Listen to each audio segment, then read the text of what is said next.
This is a story of a weak orphan boy in a new world, with E-rank skills, who was abandoned by everyone, but he surprises everyone by taking revenge on them. Toka Momori had a tough life, getting abused at home by his mother's new boyfriend after his father died. He was beaten every day and barely got enough food, hiding in fear while his mother ignored. He grew up lonely, weak, and lacking confidence. One day, he woke up from a nightmare of his stepfather beating him, only to hear Oyamata, the class bully, teasing Ayaka for reading girly novels. Momori wanted to stand up for her, imagining how it would happen in a TV show, but he knew in real life, nobody on the bus would care, and he might just get beaten up. Most popular kids supported Oyamata, and the others laughed to avoid trouble. The teacher was useless asleep at the front, as Oyamata harassed Ayaka for her phone number. Suddenly Momori stood up, facing Oyamata, and telling him to leave Ayaka alone. Oyamata laughed and called him weak, but then Kirihara, the popular guy, told Oyamata to give the book back to Ayaka, and he doesn't care about Momori at all. Surprisingly, Oyamata obeyed and returned the book to her. Momori was puzzled why Kirihara helped Ayaka, which is something unusual for him, but before he could think more, everyone on the bus was transported to a different world. They all stood there completely shocked, in a place they didn't recognize, with a beautiful goddess standing on a bridge, introducing herself as Goddess Vicious. She explained that whenever a demon king threatened their kingdom, the aliens' kingdom summoned brave warriors from other worlds to protect them. 200 years ago, the kingdom of aliens faced near destruction from the demon king. Thanks to some heroes, they defeated him and wiped out his entire army. Now, with the demon king resurrected, they had been brought to this world as new heroes destined to defeat him and save the kingdom. The students were utterly confused, wondering if they were dead, or if this was some kind of dream.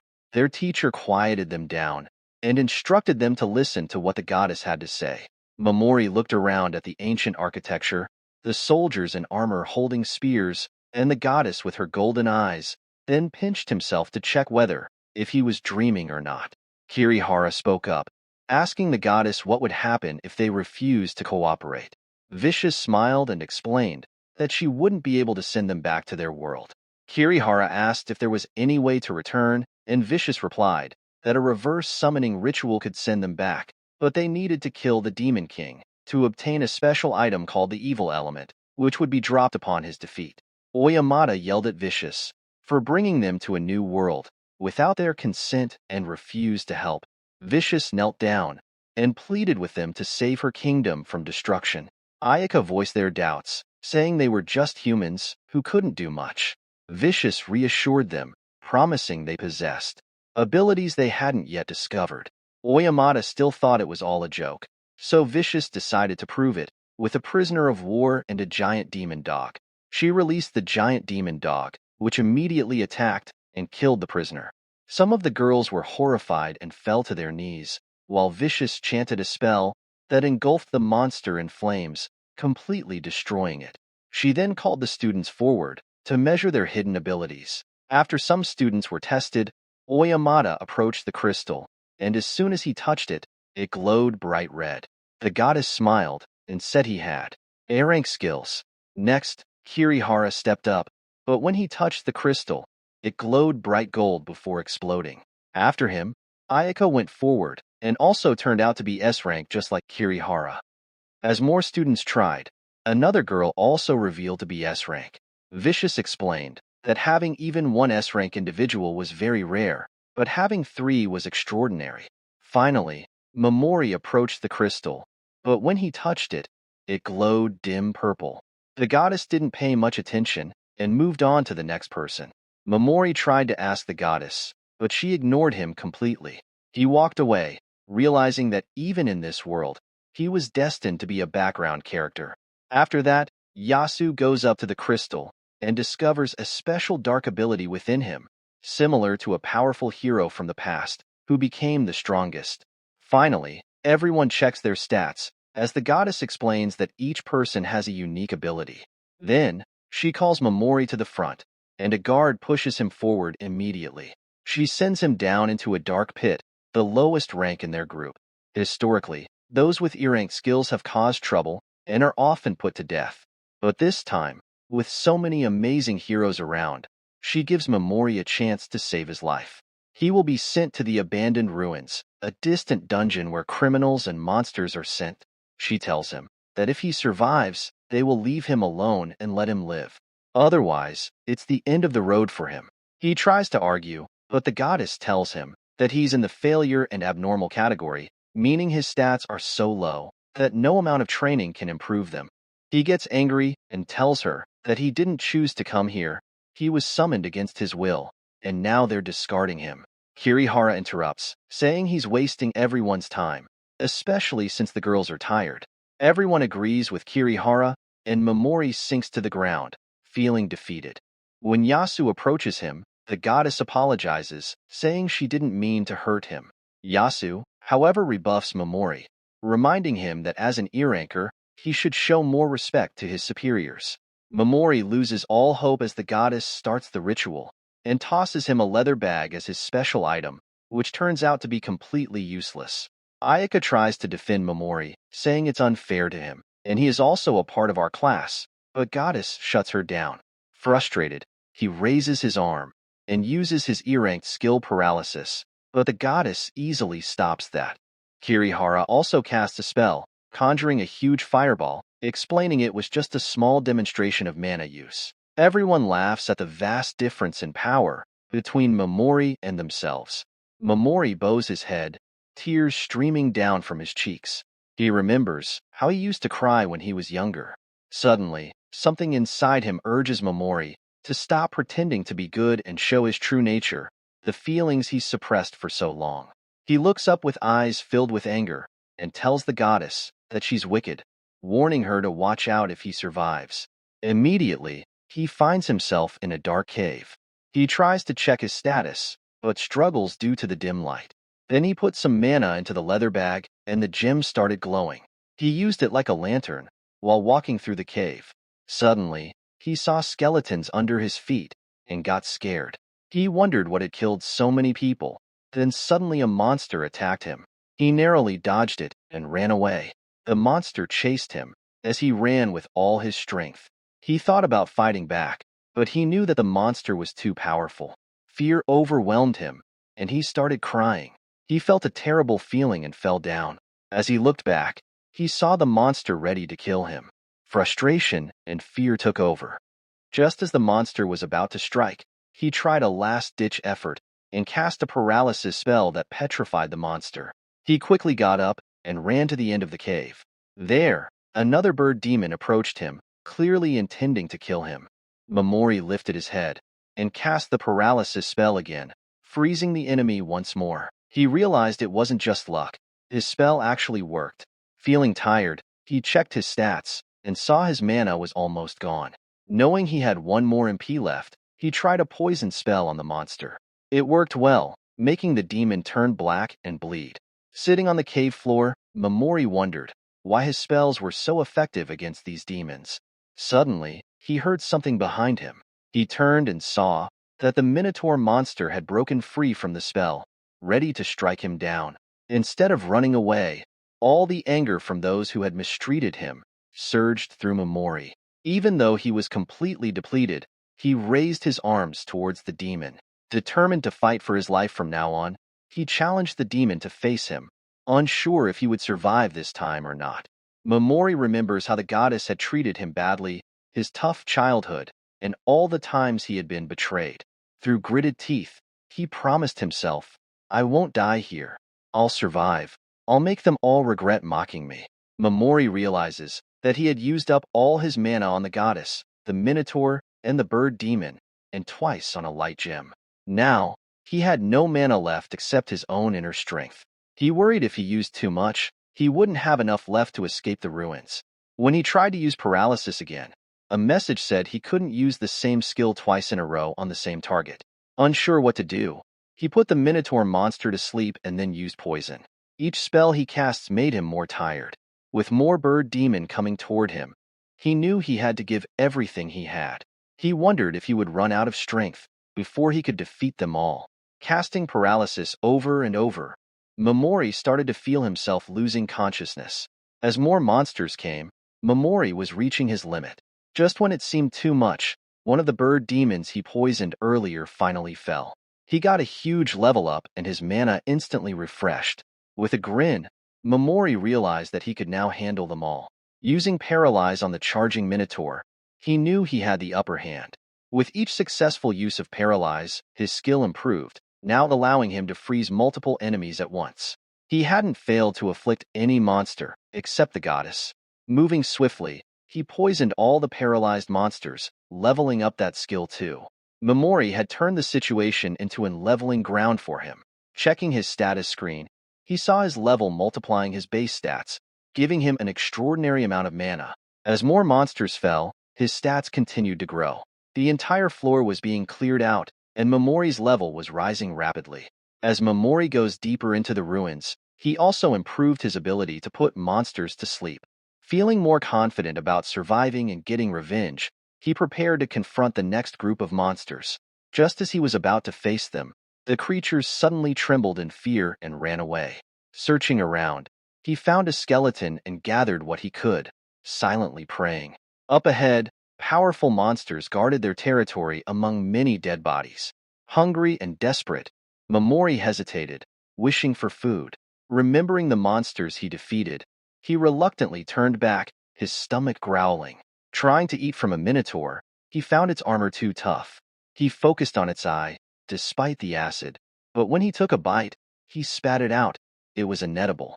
Surviving in this dungeon seemed impossible for him. Just as despair began to set in, he noticed the gem on his bag changing color, revealing a surprise: beef jerky and a can of Coke. Surprised by the bag's magic, Momori wondered if it could provide more. Days passed together as Momori navigated the ruins, mastering even the most dangerous floors and leveling up quickly. Among his victories, memories of his tough childhood unexpectedly surfaced. He vowed to seek revenge against his father for his harsh beatings. His aunt and uncle had offered some comfort, providing him with a taste of a normal life, but he had hoped to learn kindness from them, a hope that was never fulfilled. As Momori moved forward, he no longer hesitated to kill monsters for revenge. He accepted this change in himself easily. As he continued, the monsters posed no threat to him anymore. But things changed when he found a gem on a door. Using his mana, he opened it and found a skeleton holding a letter. The letter revealed the skeleton was Anglin, once a great sage known as the Dark Hero.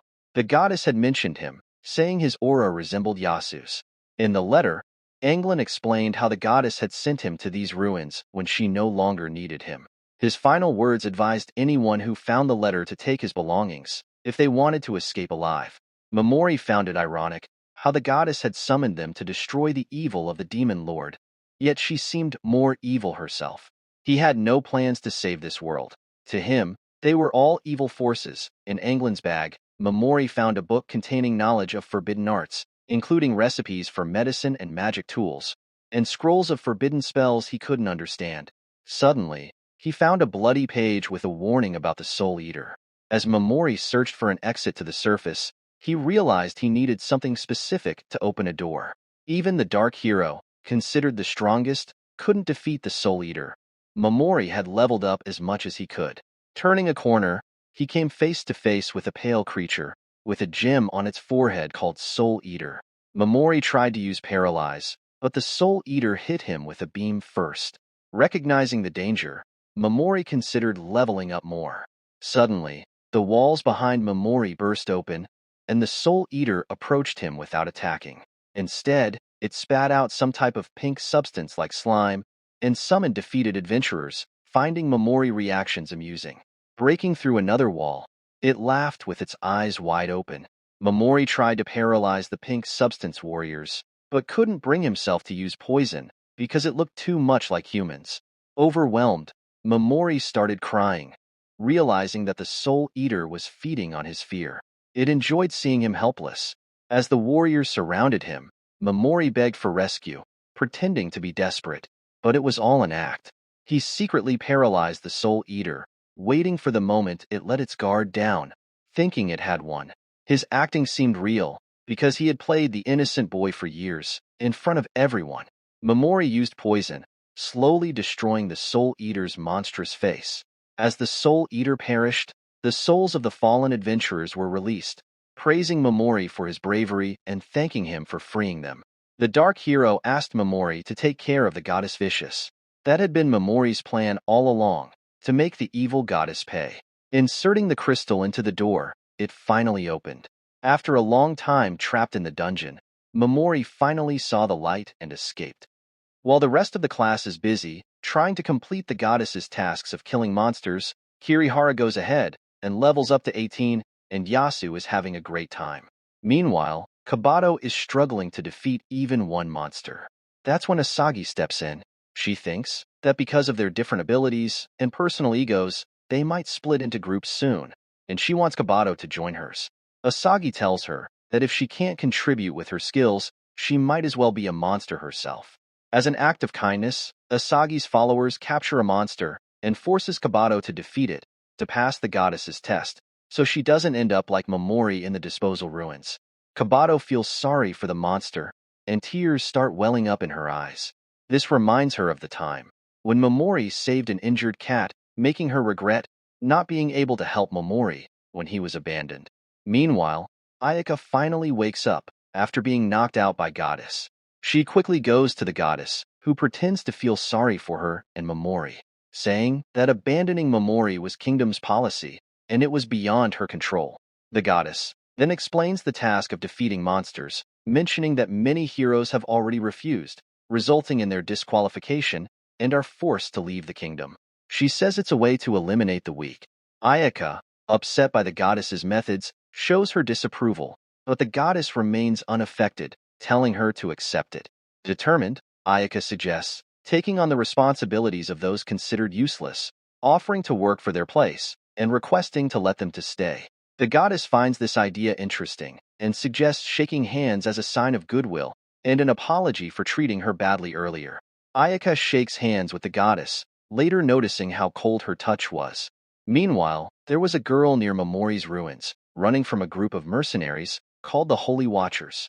She left clues behind as she fled. Outside the ruins, Momori checked his stats.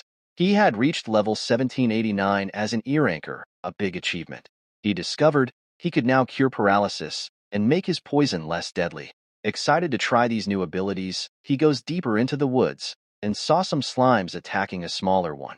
Just when it seemed hopeless for the little slime, it fought back.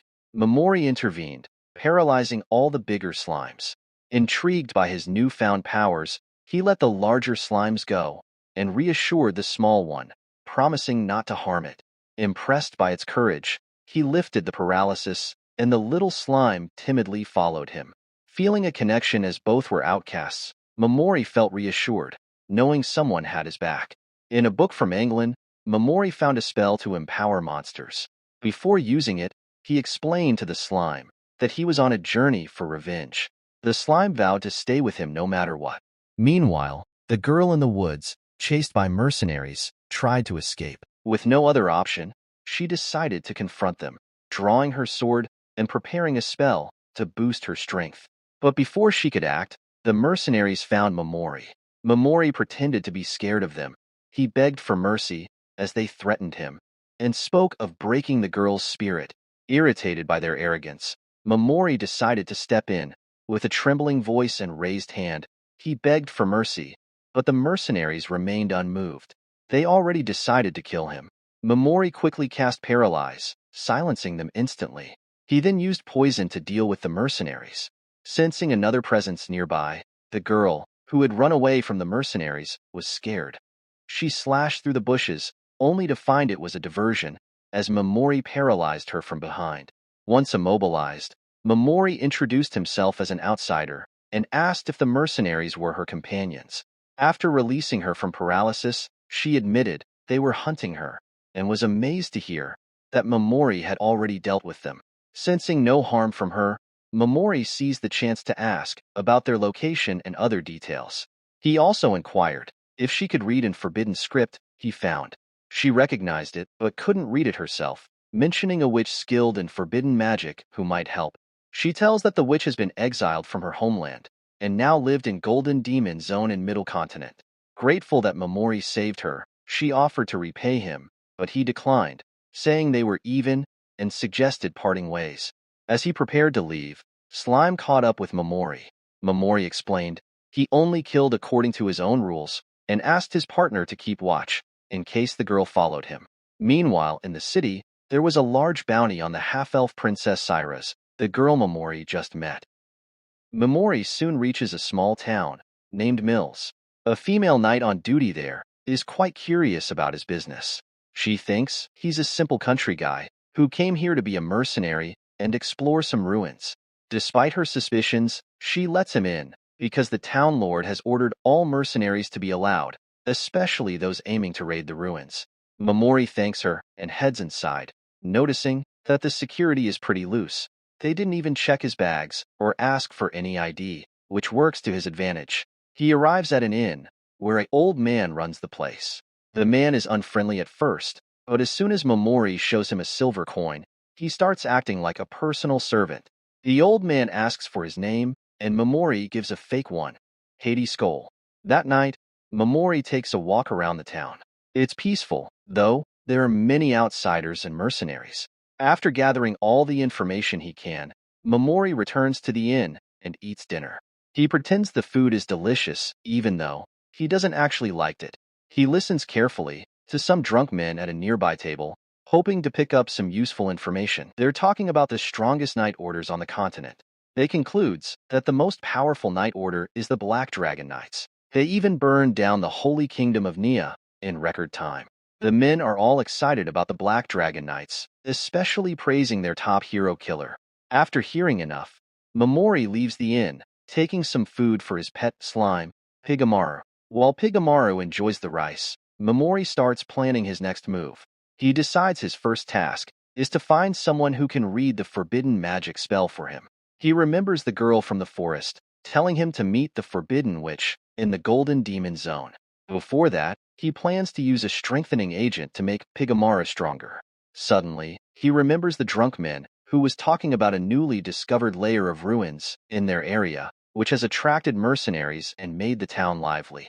Momori thinks he might find the Skeleton King's bones in those ruins, which are crucial for making the strengthening agent. So, the next morning, he joins other mercenaries heading to the ruins. They are greeted by Marquis Creed, the local lord. Creed announces that a new layer has been found in the Mills ruins and offers a reward of 300 gold coins for anyone who finds the ultimate treasure, the Cup of the Dragon's Eye. He also promises to buy all loot from the dungeon at a high price and lets the mercenaries keep the drops for monsters. During registration, Momori notices a noble named Flash trying to flirt with a girl who is wearing a hood. The girl asks what he wants, and Flash comments that her voice sounds like a certain leader of the Holy Knight Army from the ruined kingdom of Nia. Hearing this, the mercenaries wonders if the Night Princess of Nia is really here, as she has a large bounty on her head. Flash continues to flirt with her, even mentioning that her figure is similar to that of the elf princess, who once rejected his dinner invitation. The girl insists she's not elf princess. Then, she removes her hood to prove she's human and not an elf. When she removes the hood, her ears are normal, and Flash is surprised and humiliated. Momori recognizes the girl as the one he met in the forest, but chooses not to interfere. After that, Momori goes to the store to buy some tools, but he runs into the hooded girl, who recognizes him. She comes up to him and starts talking about the raid. Momori warns her to be careful with people like the man from earlier, as he might try to hurt her in the ruins. Momori then asks her for help in buying tools for exploring the ruins, as he's worried about getting cheated. He promises to pay her for her help, and she agrees, because she needs the money. She shakes hands with Momori and introduces herself as Miss Burkus.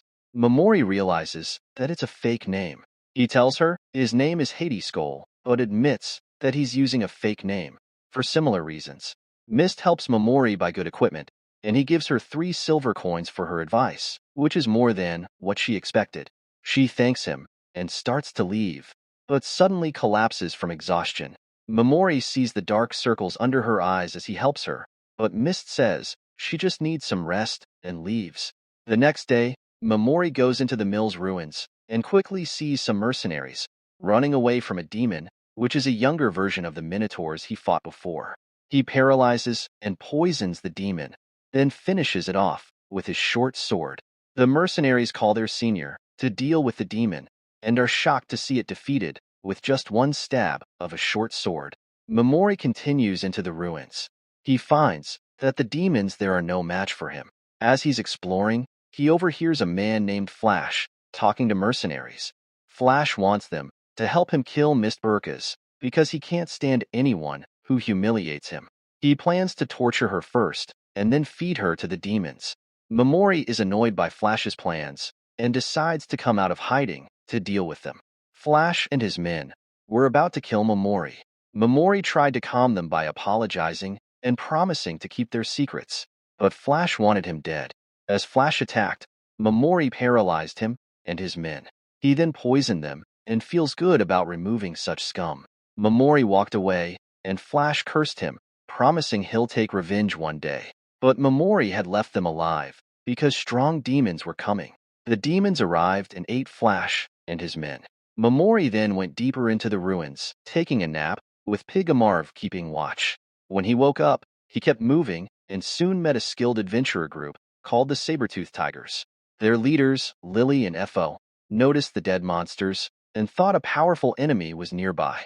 They decided to leave for safety and invited Mamori to join them. Mamori thanked them, but chose to continue. Eventually, Mamori reached the room with the dragon eye cup. He saw a dragon statue behind it and knew that something was waiting there. Mamori notices a dragon statue behind him, and having seen enough movies, he knows it's going to attack if he tries to take the cup. So, he paralyzes and poisons the dragon statue first, then grabs the cup, and slowly the dragon dies. When he turns around, he sees Miss there.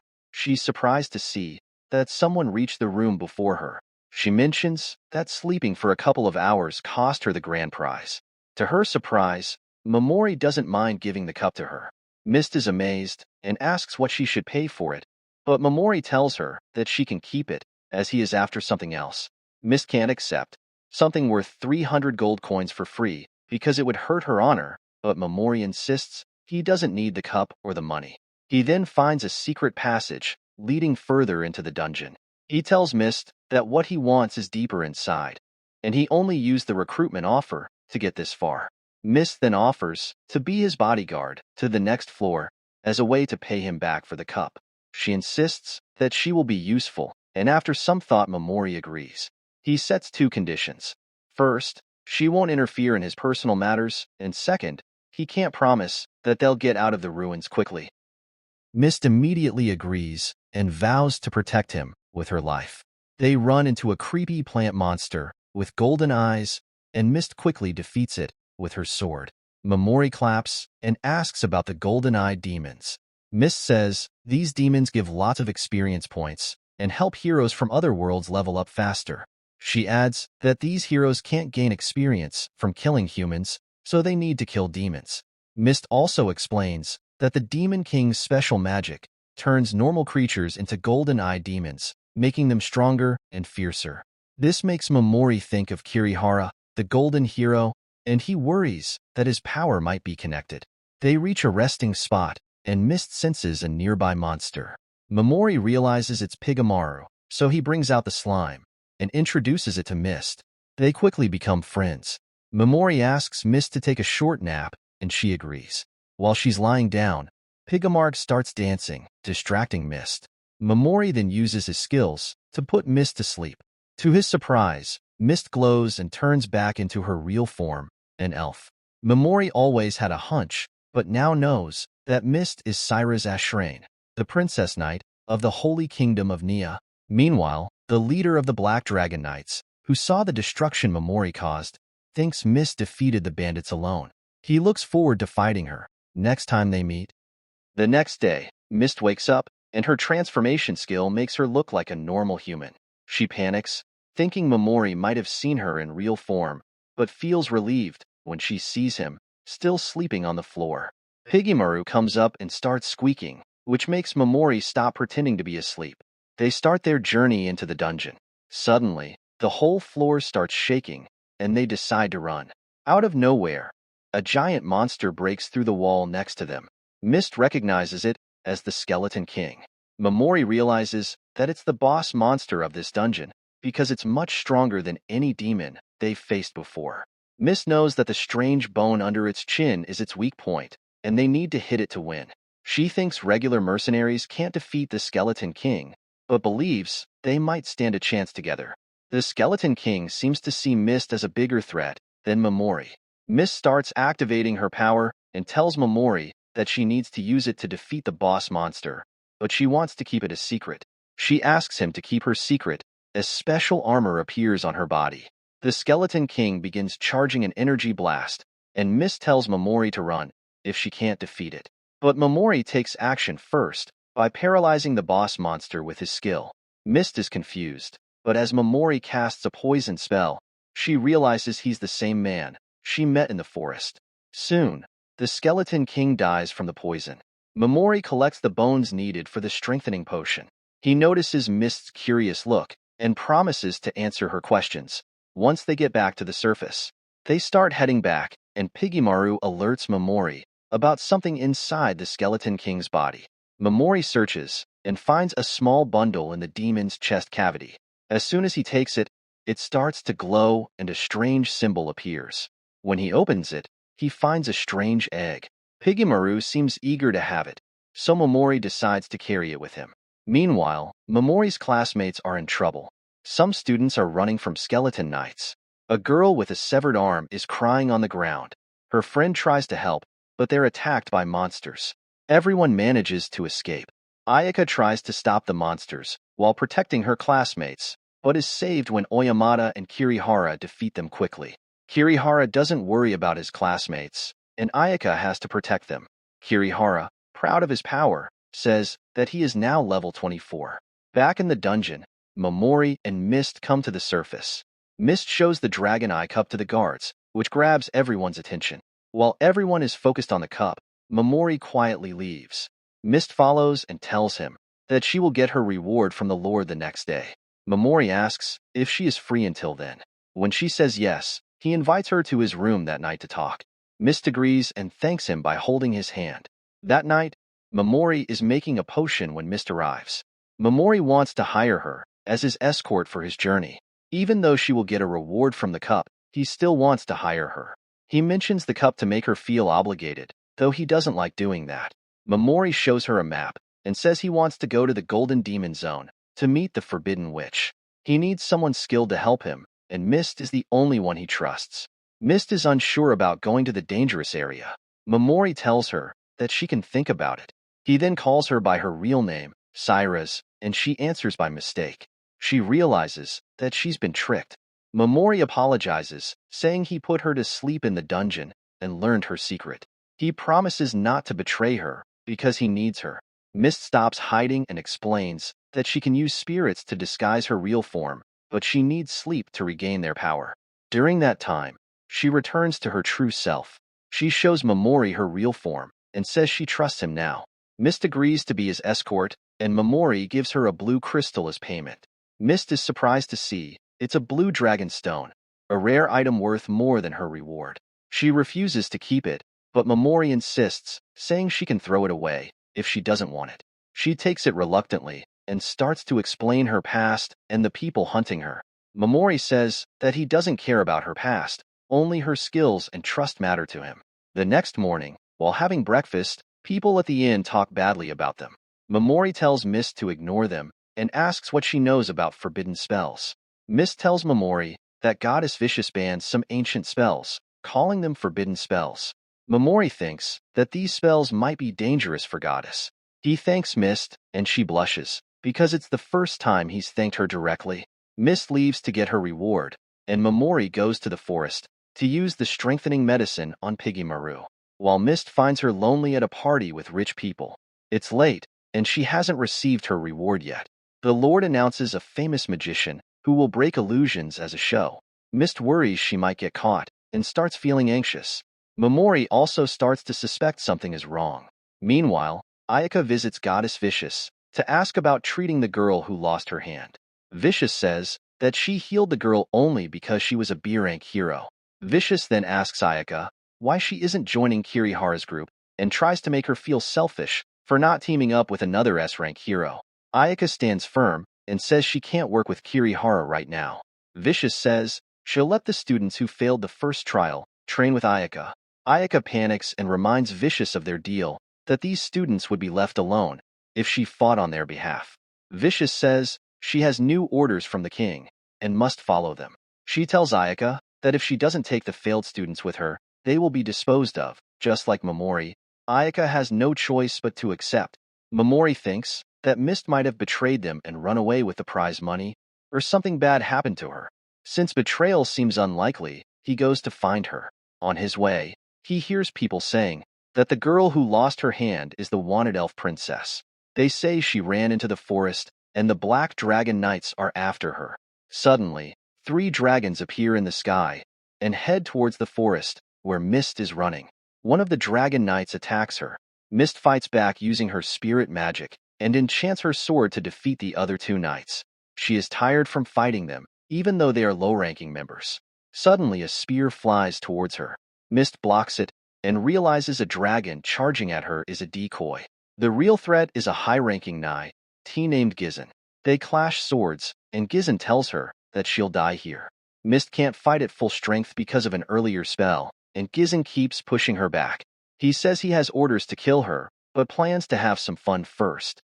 Gizzen overpowers Mist, making her fall and kicking her sword away. Just as he is about to attack her, Momori arrives, paralyzing Gizzen and his dragon, and puts non-lethal poison on Gizzen. Mist asks why he is there, and about to use his real name. Momori reminds her that they can't talk about personal matters in public, and says that he came to rescue her. Mist refuses his job offer, saying he will be pursued by the Dragon Knights if he stays with her. She tries to return the blue dragon stone, but Momori gets annoyed and throws a pouch full of dragon stones at her. Mist is surprised, and Momori says that he can't find a better escort than her and won't look for one. Then, he suddenly asks her to undress, leaving Mist shocked. Mist is confused, wondering if she heard him correctly.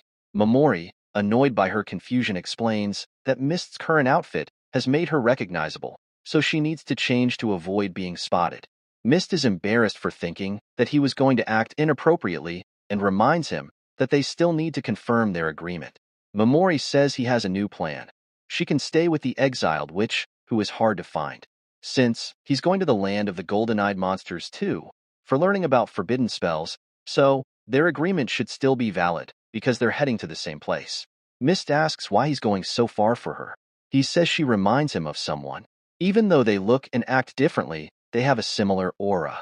He adds that cutting her off now would feel like abandoning his aunt, and Mist sees that he's really kind.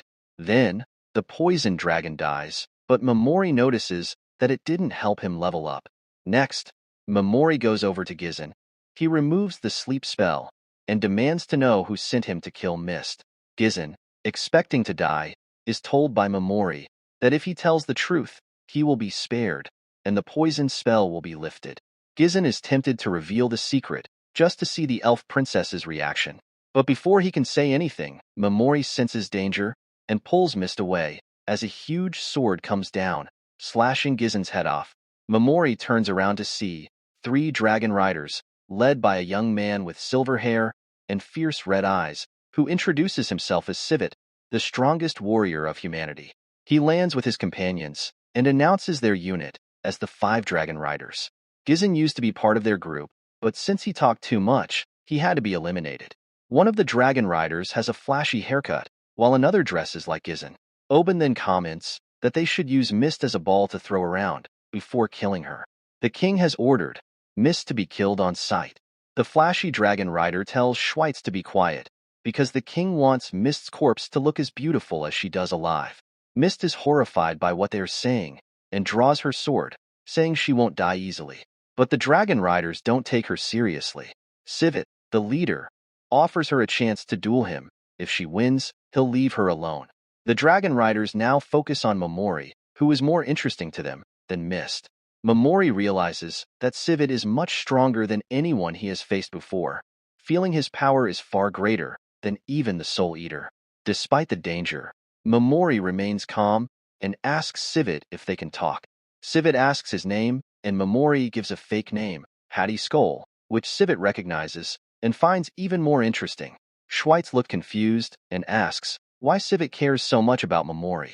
Civet explains that Mamori isn't afraid of them and even wants to chat with the strongest man. Mamori figures he needs to handle this carefully to survive.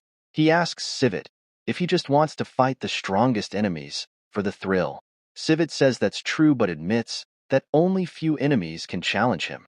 Mamori then suggests fighting the goddess Vicious. Civet says she's strong, but their kingdoms have a peace treaty. However, he would like to fight the heroes she summoned from another world, as they're said to be very powerful. Civet then loses interest in Mist and tells her to drop her sword and accept her death. Mist refuses, which annoys Civet.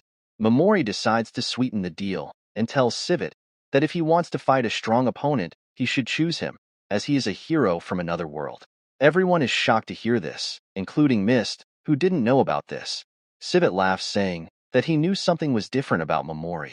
He asks why a hero is wandering in the forest, far from his kingdom. Mamori admits that the goddess saw him as special compared to other heroes and sent him away. Civet is intrigued and asks what Mamori wants. Mamori says that he wants to delay their fight for now. Civet laughs and asks what he will get in return. Mamori promises that he will train hard, become stronger than anyone, even the goddess, and then return for a real battle. Civet is excited about this and tells Mamori he is free to go, and the dragon riders will leave after dealing with Mist. Mamori's face changes, and he insists that he can't let them harm Mist because he needs her help to get stronger. Civet agrees to his request, wanting to fight Mamori soon.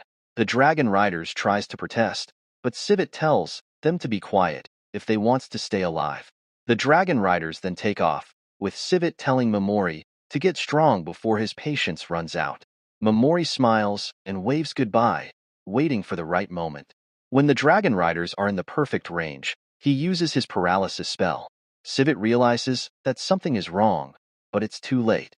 The dragons and riders fall one by one, and Mamori laughs, saying this isn't a heroic tale where people honor their words.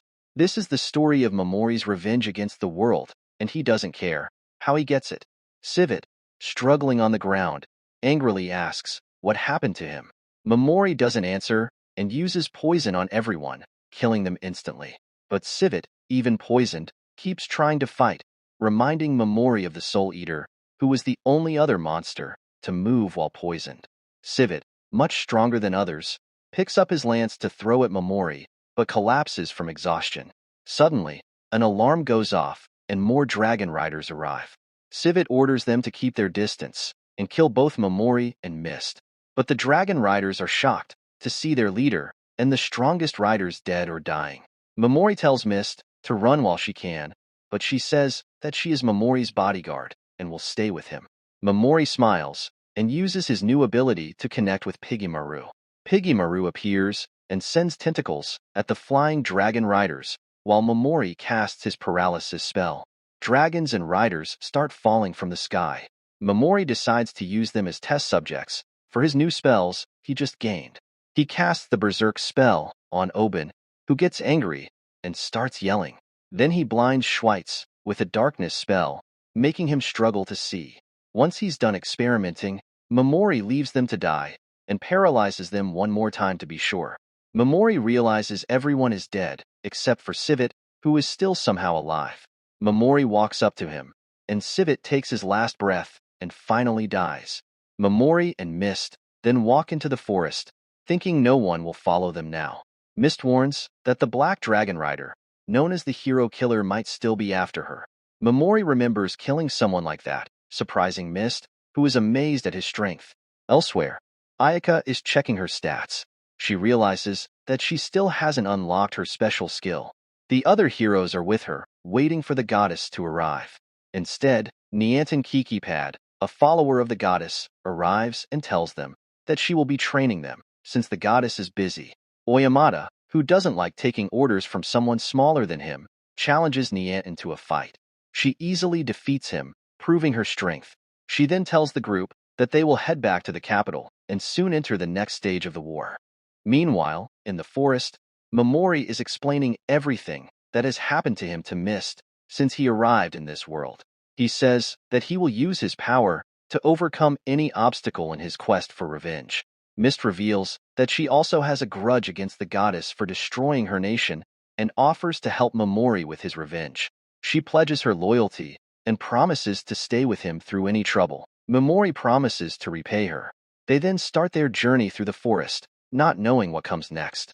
The scene then shifts to Niantin meeting the goddess. Vicious thinks that she was right to have Niantin watch over the heroes, since she is strong, wise, and loyal. Niantin licks the goddess's feet to show her loyalty. The goddess thinks that the day the heroes will face the great demon empire might be coming sooner than she expected. If you like this video, please subscribe my YouTube channel.